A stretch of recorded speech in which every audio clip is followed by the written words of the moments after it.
Have you ever watched a movie while someone else in the room is singing along just loudly enough to be annoying, but not so loud that it's justified for you to tell them to shush? If so, I'm sorry that you've been in a room with me while we watch a movie.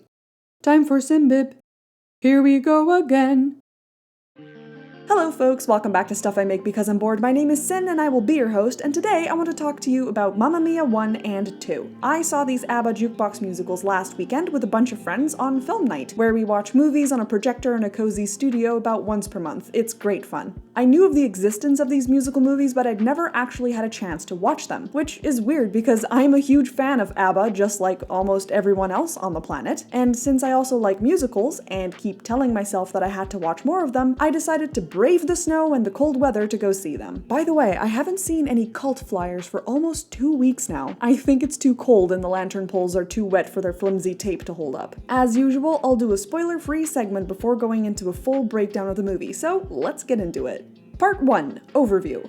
Mamma Mia follows the story of a young woman named Sophie who is getting married the day after the movie begins. However, she doesn't know who her father is, and through reading her mother's diary from when she was pregnant, she learns that there are 3 possible men who it could be. So she does the sensible thing and sends all 3 men an invitation to her wedding, without telling her mother, Donna.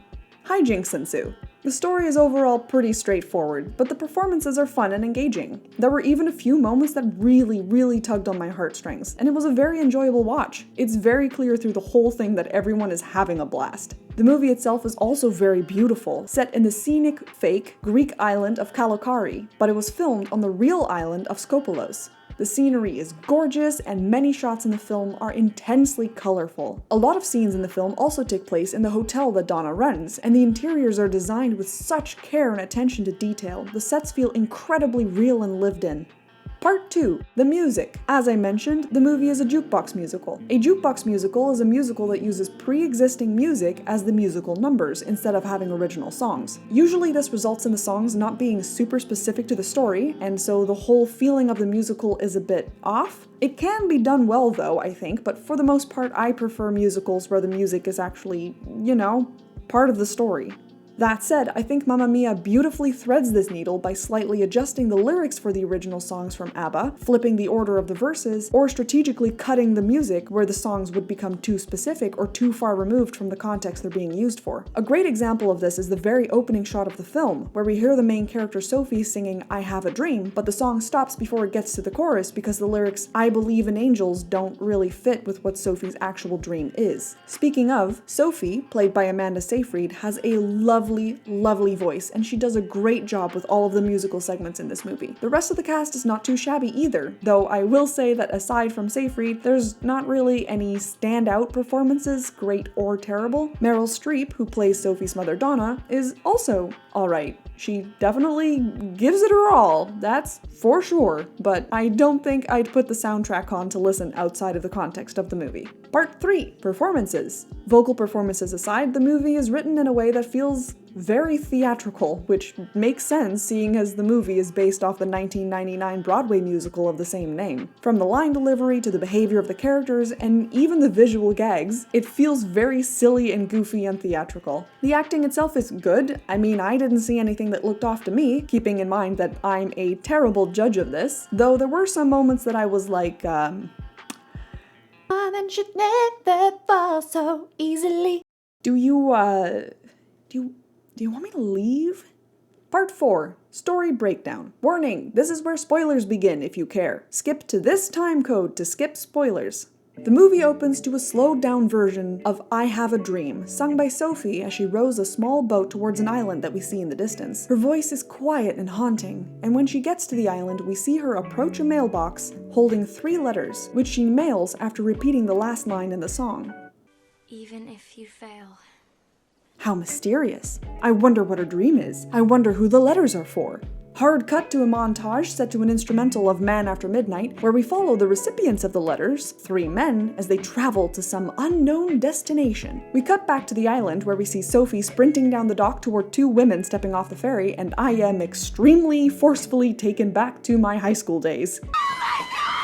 These two girls, Allie, played by Ashley Lilly, and Lisa, played by Rachel McDowell, are two of Sophie's closest friends, and it's here that we learn what the letters were that Sophie sent. They're addressed to three men who could potentially be Sophie's father. Sam Carmichael, played by Pierce Brosnan, Harry Bright, played by Colin Firth, and Bill Anderson, played by Stellan Skarsgård, whom she learned about by reading her mother's diary that she kept while she was pregnant. Sophie summarizes the contents of this diary through a rendition of Honey Honey, which, while apt, feels a bit odd to me. I don't know, maybe I'm sex-averse or something, but it feels weird to me to sing loudly about how your mom had ...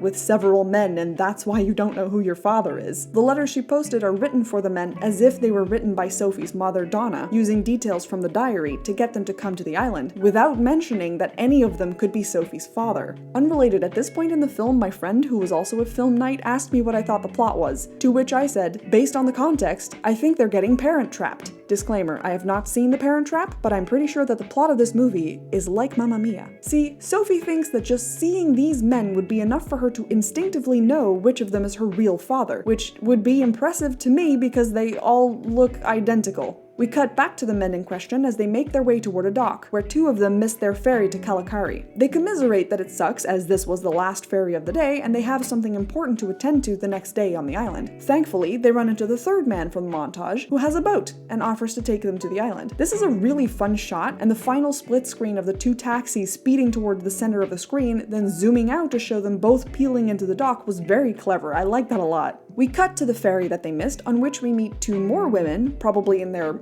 early 50s, who could not be better juxtaposed together. One of them, prim and proper, stick thin and tall, seeming incredibly out of place among all these people, is Tanya, played by Christine Baranski, and right next to her, more squat, a bit more vulgar, and very much in her element, is Rosie, played by Julie Walters. When they arrive at the island and meet with Donna, we see the incredibly clear parallels between Donna, Rosie, and Tanya, and Sophie, Ollie, and Lisa.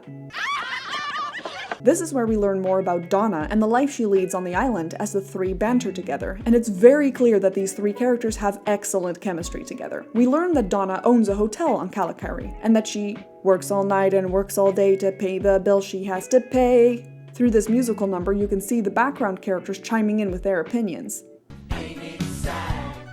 which I thought was very charming. They do this in other parts of the movie too, and it's a great musical theater moment where we know that these background characters aren't actually saying these things, but it's very clear how they feel about what's happening. In this montage, we even see all of them willing to pitch into Donna's hotel, which is struggling financially, and her bullheaded refusal to take any handouts. It's a great little sequence, and we learn so much about Donna and her philosophy on life, including that she may have some reservations about Sophie and her partner Sky getting married at all. After all, Donna's previous relationships didn't exactly pan out, and Sophie, who is 20, is still so young and hasn't even gone out to explore the world to find her place in it. Meanwhile, Sam, Bill, and Harry arrive on the island, and Sophie meets them for the first time, and to everyone's genuine for-real surprise, she has no idea who her father is because there was no magical connection. To make matters worse, all of them are asking to meet Donna, who they think sent them the letters. Sophie admits that it was her who sent the letters and that her mother would kill her and the men if she finds out what Sophie did. So could they please just stay hidden for a little while, just for the wedding so that she can surprise her mother? The men reluctantly agree, and I'll be honest, I would probably do that too. I mean, look at those huge eyes. That you will not tell anybody. This is a prime example of that visual comedy that comes from the musical theater aspects of this film. They hesitantly start singing Chiquitita, urging Donna to tell them what's wrong, and she confesses that Sam, Harry, and William are on the island, and that any one of the three could be Sophie's father. As they leave the bathroom and head somewhere a bit more private to talk, Donna insists that Sophie must never know because she thinks it would break her if she did. Would it be a rom-com if there wasn't a silly misunderstanding between the characters? Meanwhile, the men head down to the dock to Bootstrap's boat and set off, but thankfully, Sophie catches them before they get too far away and swims out to meet them. Here she learns that Donna wasn't exactly happy to see them and that they were kicked off the island, and the men tell her how they met Donna through a little montage set to our last summer. They show Sophie pictures of them and Donna when they were younger, which I adore because it's the exact same thing again, it's just them exactly as they look right now in clothing from 2 decades ago. It's incredible. exceptional. While not exceptional, the men all have pretty nice voices, and the final lines of the song are harmonized with Donna as we transition back to her, which was really cute. It shows that she's also thinking of them fondly, just like they are of her. Just then, Sophie hears Sky calling for her back on the island, and she swims out to see him. His bachelor party is that night, so is her bachelorette party, and he's been looking all over for her as guests have been arriving, and she's nowhere to be found. This is where they sing "Lay All Your Love on Me" together, and that scene that I showed you before plays. Now, I would be remiss if I didn't mention that while I love this song, in this specific context, a guy singing the lyrics, "I wasn't jealous before we met, now every man I see is a potential threat," is, I mean, it's not great, is it? Maybe postpone the wedding a bit. Talk to him about that. But all my worries go right out the window when these scuba men come out of the ocean and kidnap Sky and do a little strut down the nearby pier. It's great. The visual is so good. And also, damn, they're all like really shredded. Like really shredded. Wow. We cut to Sophie's bachelorette party where Donna, Rosie, and Tanya perform Supa Trupa as their band, Donna and the Dynamos. It's fun times. Through the end of the song, the men show up and Donna tells them to peace off! And Rosie insists it's a hen party, women only. And as Donna and the Dynamos storm off, the background music changes to Gimme Gimme Gimme, and the men are all swarmed by the partygoers, which admittedly was a bit weird. Again, maybe it's because I'm a prude, but like, they don't seem into it, leave them alone. Through this interlude, Billiam is the first to put together that Sophie may be his actual daughter, when it turns out that Donna got the money for the hotel through the inheritance she received from the woman Sophie was named after, a woman who gave the inheritance to close family, the same Sophie who was also Turner's great aunt. How old are you? I'm 20. He excuses himself from the party. After that, in rapid succession, Harry and Sam also put this together, and through another musical number of Voulez-Vous, Sophie asks all three of them if they can give her away at the wedding the next day. All three of them take it fairly well considering, but the stress of Sophie's choice overwhelms her and she passes out. I'm sorry, that was also my friend's joke. I stole it from her. Don't tell her. The next day, Donna wails about how the three men are still on the island and their presence here could freak Sophie out. Rosie reassures her that she and Tanya have a plan, which is intercut with Sophie and her friends devising basically the same plan, where each of them take one of the men to interrogate or to keep him busy, then swap notes to decide who the father really is. After Rosie and Tanya leave to find Harry and Bootstrap, Donna is left with Sam, and we get a cute montage of SOS. This is another song where the background actors are clearly trying to get the characters to notice how each of them are really pining for the other, but are almost treated like they don't exist. Darling, can't you hear me? SOS. It's very cute, I liked it. Sophie and Sky, however, have a bit of a row when she finally tells Sky that she's stressed out about having invited 3 practical strangers to her wedding under the pretense of them being invited by her mother, while she actually wanted to find out which of the 3 is her real father. Sky, understandably, gets quite upset about this, because he already felt like having a large wedding like this was unlike Sophie, and demands to know if this wedding was just a front for her to try and figure out who her dad is. She denies this, of course, but stressed that without knowing who her dad is, she'll never feel like she knows who she is. Sky rebuts this by saying that knowing who her dad is won't change anything, and how he put his life on hold for her and for this wedding because he loved her and wanted what she wanted. When she quietly repeats, "You don't know if you love me?" he immediately replies with, "Of course I love you, I just wish you'd told me." And I was briefly worried that they pulled the whole "they break up because of miscommunication" thing, which very nearly did happen, but I'm very happy that they didn't do it. This was nice. I'm glad that he said this. Sophie ends up distraught and runs into Donna and asks her if she can help her get ready. Donna asks if she wouldn't prefer her friends help her, but Sophie cuts her off and insists. This was the montage that ended up making me cry. It's a really heartfelt rendition of Slipping Through My Fingers, where Donna quietly sings about watching Sophie grow up, how she feels like she's losing her all the time even though she's right there, and reflects on how it feels to watch your child grow up. It was very sweet and I cried. At the end, Sophie asks Donna if she could walk her down the aisle. Will you give me away? Yeah. It was very cute. On the way to the actual wedding, Sam confronts Donna about who will be giving Sophie away. Donna insists that it's her, of course, because Sophie didn't tell her that she would ask anybody else, and when Sam insists that he'd like to do it as well as her father, Donna goes into "the winner takes it all." And this is what I meant with Donna certainly giving it her all, but it's not exactly, good. But it is heartfelt, For sure. Can you imagine being on the beach on this island trying to read a book or tan or something and this woman is just bellowing out ABBA songs at the top of her lungs somewhere in the distance?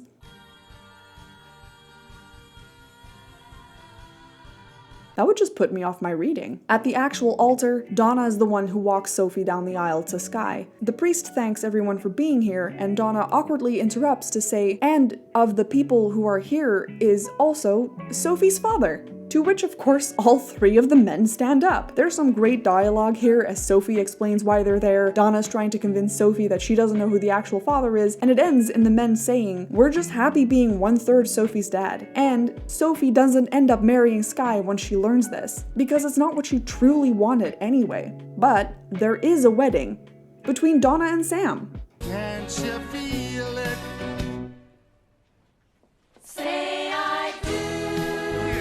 No peer pressure though. And that's it. That's the end of the movie. Sam and Donna live happily ever after, and Sophie and Sky remain engaged. It's very cute. Which brings me to part 5. Mamma Mia, Here We Go Again. Lackluster. I don't even want to go into the story of this one, honestly. It was derivative. The entire story of Donna meeting Sam, Harry, and Turner was already discussed in the first movie. The song choices were weird and made no sense. For some reason, spoilers by the way, Donna is dead in this one? She's just dead? And it's not even explained in the story why. She just died a year ago, I guess. Maybe she did another musical number on the rooftops and got a bit too close to the edge this time. And that's just it. That's all there was to it.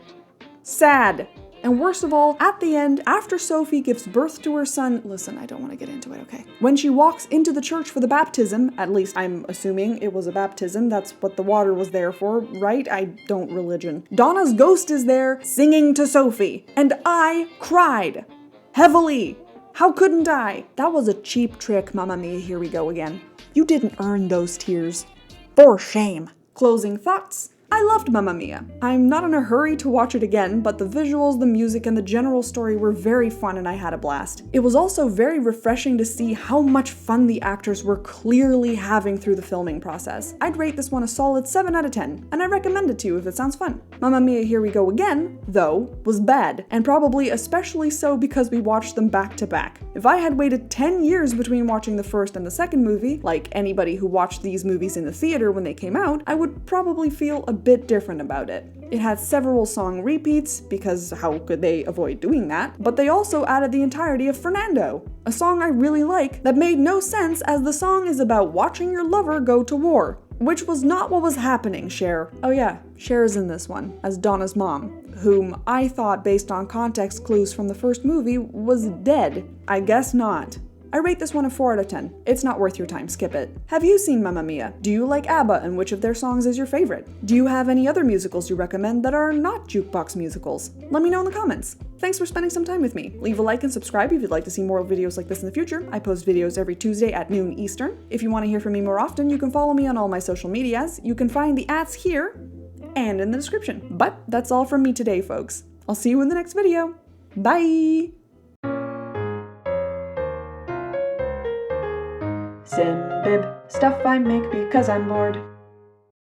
I've been binge watching hBomberguy's videos and I am so inspired. I would love to make a several hour-long video on Final Fantasy X too, but I'll be damned if I have any time at all to do the research that I need to do for it. I wonder if there's any articles that I could steal.